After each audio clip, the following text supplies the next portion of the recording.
Hi, I'm College Park Mayor Bianca Motley Broom, here to provide you with the latest updates on our great city.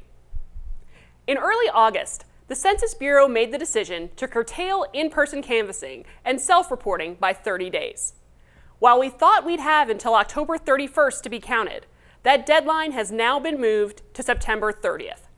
We have less than 2 months to make sure College Park gets its share of federal funding, consideration for schools, roads, public safety, retail, and more. We have to have your participation in completing the 2020 census.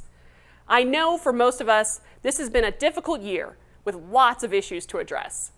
But if we're not counted, we'll make building the community we deserve that much harder for the next decade. Please do your part and go to my2020census.gov to complete your census form.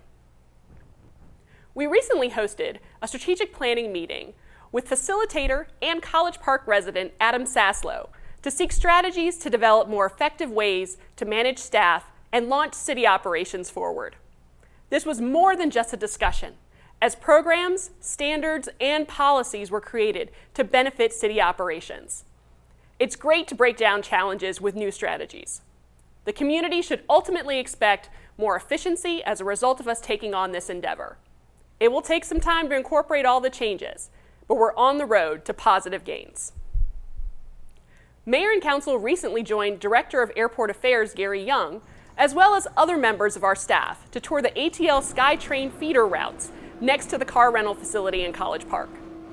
We're planning for our city's future to secure our reputation as a transportation hub for generations to come.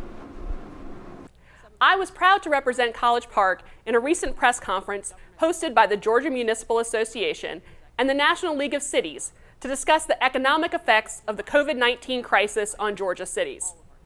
I joined a distinguished group of mayors, Mayor Jim Thornton of LaGrange, Mayor Julie Smith of Tifton, and our good friend and neighbor, the president of GMA, Mayor Vince Williams of Union City, to advocate for the steps that need to be taken at the federal level to ensure cities, towns, and villages in Georgia remain essential to the national economic recovery. I would encourage each of you to reach out to our elected officials in Washington, D.C., to urge them to keep local governments in mind as they contemplate the next round of federal coronavirus funding. We've had to make some tough decisions in the last few months, and we're still waiting on direct federal funding to come College Park's way. While we've received funding from the state for the part of our city in Clayton County, that has amounted to less than $25,000 so far. We want to be able to be in a position to provide assistance to our businesses and our residents during this time. However, federal funding simply hasn't made it to local governments in the way people believe. We have a chance to make our voices heard. I would urge you to join me in reminding our congressional delegation to not forget about College Park and other cities across the great state of Georgia.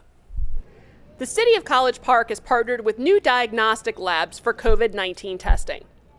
We know some of you have had trouble getting results from prior tests, which is why we've moved in this direction. Testing will be available Mondays and Tuesdays in August at the Georgia International Convention Center and on Wednesdays in the public safety parking lot on College Street. We'll also have testing available on Thursdays at various locations throughout the city. Fulton County has also opened testing at Sullivan Road in College Park with capacity to test up to 5,000 people daily. For more information, visit fultoncountyga.gov. We've got lots of good news to share about our residents and community partners stepping up to make College Park a better place. I want to thank the True Foundation and others for their support of our residents during this time of need. On Thursday, August 6th, they hosted a produce giveaway at the Wyatt Recreation Center. We were able to assist dozens of families with healthy, nutritious food. Our very own Ignite Resource Center has partnered with our wonderful residents who have stepped up to the plate and made sure the students at College Park Elementary have the tools they need to succeed in the upcoming school year. Each student will receive their own dry erase board with markers thanks to Ignite's efforts. Our Main Street State Farm representative, Ray Coleman, has started a virtual back-to-school drive for College Park Elementary students where you can purchase backpacks, student supply kits, and teacher supply kits to support our school. The virtual back-to-school drive will last until August 14th. You can contact her office for more information. Residents Ryan Kelly and Fritz Engelman noticed a need in our city and paired together to make commutes a little easier for those who take public transportation. Mr. Kelly built and has maintained a bench at the bus stop on East Main Street heading into East Point, and Mr. Engelman donated a bus shelter for the same stop. We're grateful to everyone who's working to make College Park the community we deserve. That gratitude especially extends to our police department, which had a very special ceremony recognizing the valor of 2 officers recently. On April 4th of this year, Sergeant Chuck Landrum was pursuing a murder suspect on a chase that led through the Tri-Cities.